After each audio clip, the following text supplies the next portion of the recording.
You show up with kindness, you speak honestly, you care deeply, you give your time, your heart, your energy, and still people ignore you, use you, or slowly start to disappear. And somewhere deep inside, you wonder, am I doing something wrong? Hi, I'm Udai Harshana, and if you've ever felt disrespected, unseen, or taken for granted, even when you were trying your best to be good, this video is for you because kindness should never cost you your self worth. Today, we're uncovering 7 hidden truths about why people don't respect emotionally intelligent, kind hearted, caring individuals like you, and how these insights can shift the way you show up in relationships, work, friendships, everywhere. Let's begin. Hidden truth. Number 1. Kindness without boundaries looks like self neglect. You're always available, you always say yes, you avoid disappointing people, even at the cost of your own peace. But here's what most people don't realize: kindness without boundaries isn't seen as strength, it's seen as weakness, as self neglect, as permission. When you constantly put others ahead of yourself, you're not being generous, you're disappearing. You're not wrong for being kind. But when kindness replaces self respect, people stop seeing you clearly because what is always accessible is rarely valued. Think about it. When was the last time you deeply appreciated something that was always there, always giving, never asking? That's the uncomfortable truth. People value what is protected. They value what comes with dignity, not desperation. And if your kindness costs your energy, your time, your self worth, it's not kindness anymore, it's silent self erasure. You teach people how to treat you, not through your intentions, but through your limits. And no one will set those limits for you. So remember, you don't have to stop being kind, but you do have to stop being available in ways that betray you. Kindness that honors you. That's what earns lasting respect. Hidden truth number 2. Approval seeking. Feels like insecurity, not confidence. You try to help. You try to be the good one. You try to be appreciated, included, liked. But here's the paradox: the more you seek approval, the less people offer it. Why?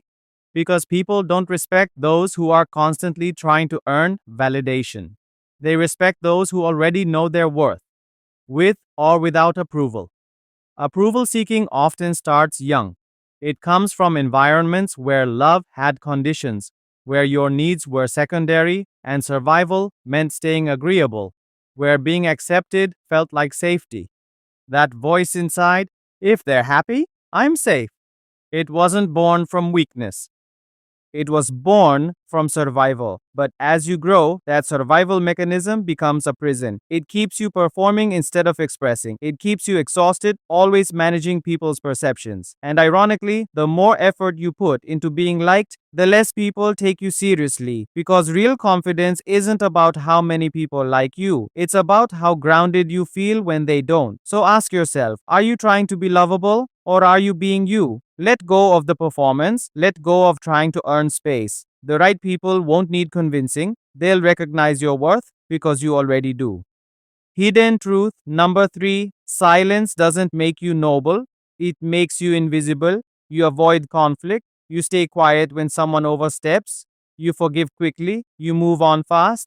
You think you're choosing peace. But is it really peace or just avoidance? Silence teaches people that it's okay to cross your line, that there is no line, that you'll endure anything just to keep the harmony. But here's the hard truth: peace that costs your dignity is not peace, it's quiet self destruction. When you don't speak up, people don't assume you're kind. They assume you're okay with being disrespected. And over time, they start treating you not based on your worth, but on your silence. You can still be calm, still be kind, but you must also be clear. Clear about what's okay, clear about what hurts, clear about what you will not allow anymore. Because the moment you stop betraying yourself to keep others comfortable is the moment people finally start seeing you for who you really are.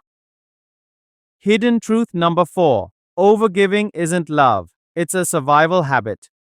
You do more, you give more, you care more than most people around you.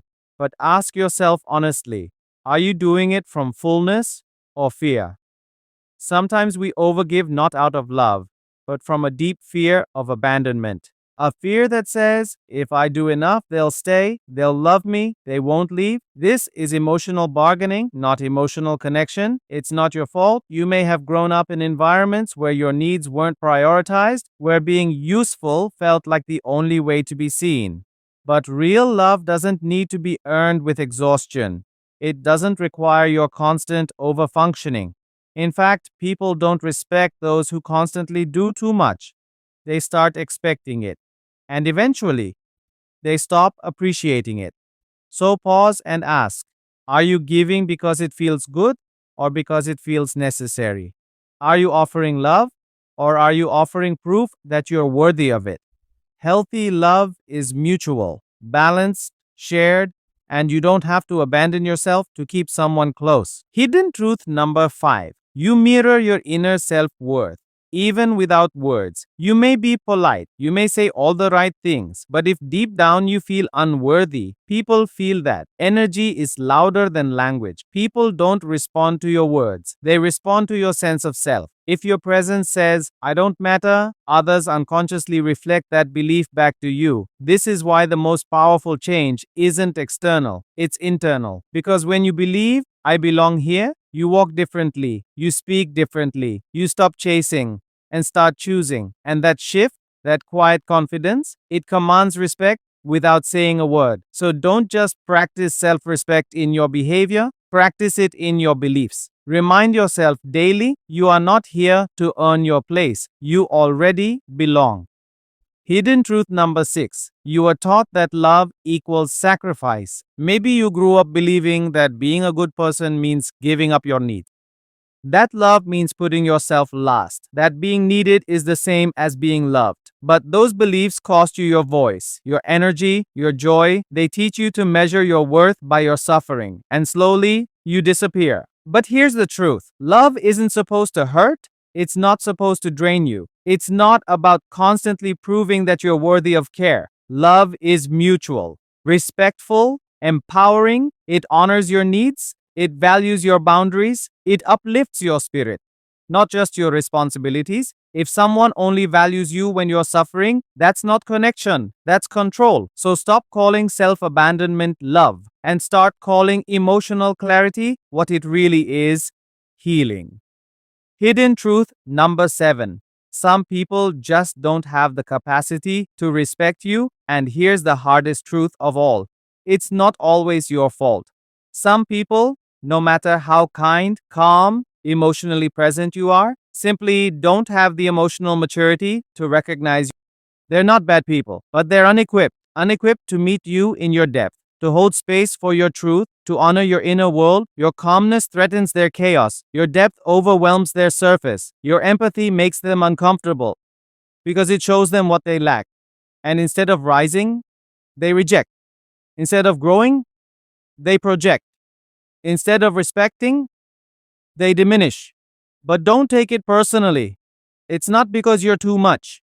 It's because they were never ready, and the most powerful move you can make is to stop shrinking yourself for people who aren't meant to see you. Stop waiting for them to understand.